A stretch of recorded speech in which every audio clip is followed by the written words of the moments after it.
भूमिका निर्वासित सम्राट। ये क्या उपमा हुई? निर्वासित वो भी सम्राट। सम्राट तो निर्वासित कैसे और निर्वासित तो सम्राट कैसे? यही सब कुछ प्रस्तुत पुस्तक में प्रस्तुत करने का प्रयास किया गया है। यह दास्तां है एक ऐसी कौम की जिसे स्वयं के लिए जीना कभी आया ही नहीं। वो उत्पत्ति के समय से आज तक समस्त चराचर जगत के लिए ही जीती आई है। जीते तो इस उद्देश्य हेतु अनेक साधु संत ऋषि मुनि और तपस्वी भी हैं, किंतु इस कौम में और उन सब में एक विशेष भिन्नता है कि यह न सिर्फ चराचर जगत के पालन पोषण और रक्षण हेतु जीती आई है, बल्कि सनातन से इसी कर्तव्य की पालनार्थ मरते भी आई है। इस कौम का इस समस्त धरा के समस्त जीव जंतुओं पशु वनस्पति और जन समुदाय पर इतना ऋण है कि उनकी संतति सदियों उनके ब्याज से पोषित हो सकती थी। जी हाँ, ऋण।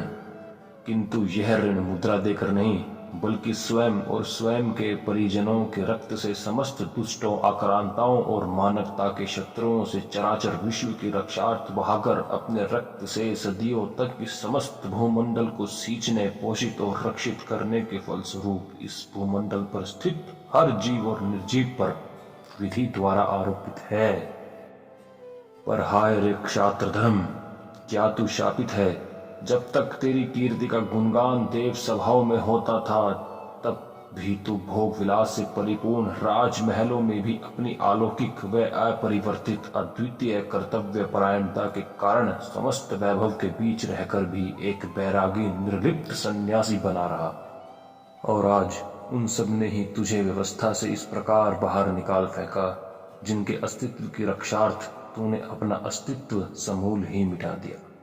संपूर्ण विश्व इतिहास में कहीं अन्यत्र ऐसा उदाहरण नहीं मिलेगा जैसी स्थिति इंडिया हो चुके इस भारत में कृतज्ञ जन समुदाय और सरकारों ने अपने देवतुल्य रक्षकों के साथ की है, जिन्हें सृष्टि के अंत तक सिंहासन पर सम्राट की भांति बैठकर उनके पांव पूजने थे, उन्हीं को निर्वासित कर दिया।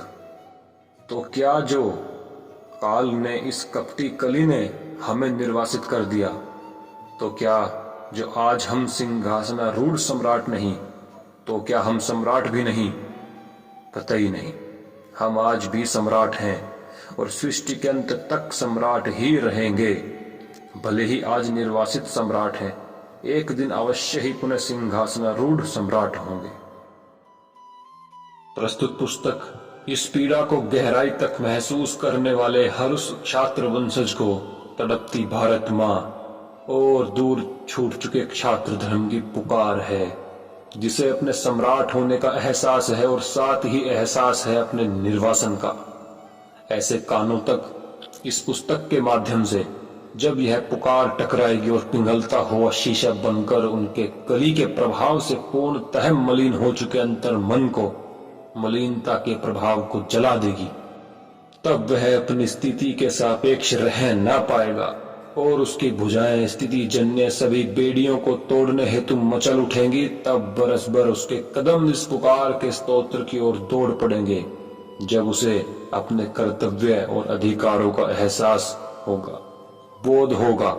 जब पांडव पुनः हस्तिनापुर पर अपने अधिकार को प्राप्त करने हेतु हुंकार भरेंगे, तब पुनः कुरुक्षेत्र सजेगा, योगी राज पुनः सारथी बनेंगे, होगा पुनः महाभारत का रण और धर्म पुनः अपने दिव्य स्थान पर आरूढ़ होगा। उसी महारण के एक योद्धा की रण में प्रस्तुत होने का निमंत्रण है निर्वासित सम्राट। तो हो जिन्हें मंजूर कली की दास्तां, वो ना पढ़े एक पृष्ठ भी इस किताब का, युग की भुजा मरोड़ कर जो उस पर सवार हो।